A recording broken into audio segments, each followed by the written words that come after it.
Hi guys, Eric Beard. Just wanted to talk a bit about enhancing thoracic mobility or just minimizing some of that tension we get through the upper back and through the shoulder blades. I have two different tools here which we'll talk briefly about for performing self-mouth fascia release. We have a tool here from a company that puts out an educational platform, Soma Systems. It's almost like a kid's ball. It's not very dense, it's pretty malleable. And I also have one of the good old-fashioned pinky balls. Remember this when you were a kid? Take this out, play a little wall ball, chuck it around.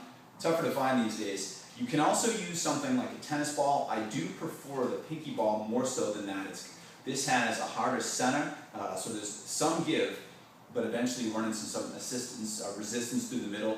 And I find at times that the lacrosse ball is a bit too aggressive for many of my clients. Not that I won't use it on myself or for my clients with great control and awareness, but I do like the tennis ball better than the lacrosse ball, and I do like using this pinky ball or another form of therapy ball even more so than those other ones. So I'll move this ball out of the way just for the demonstration standpoint today. We're going to come back with more information on this later. So we're going to place this just lateral to the thoracic spine, and we're going to place it just medial to that medial border of the scapula. And we're going to perform a few different techniques as we move through here. So there's a good old-fashioned static hold where you just put it in place. You can work on this linear friction right along the paraspinals, just in line with the tissues through here. But a few tips that I want to throw in here is I want you to change the position of the scapula, the shoulder blade. I want you to get some protraction.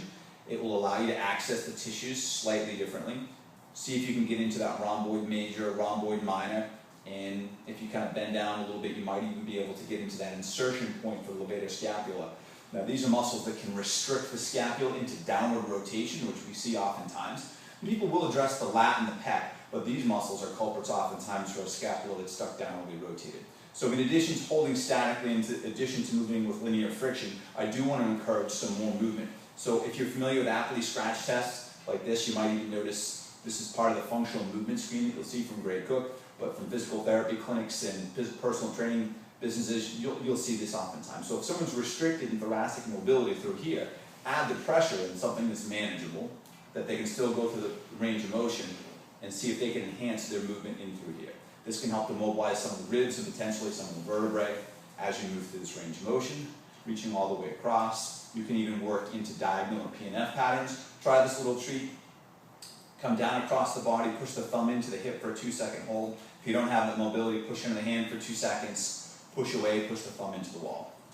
So 1-1000, 2-1000, 1-1000, 2-1000. You can work that therapy ball through that area that's restricted and see if you can improve the range of motion you have in your thoracic spine, see if that helps your ability to move the scapula to reach overhead, or just see if it takes away some of that tension that you might have in your upper back. I'm Eric Beard. Thanks for watching.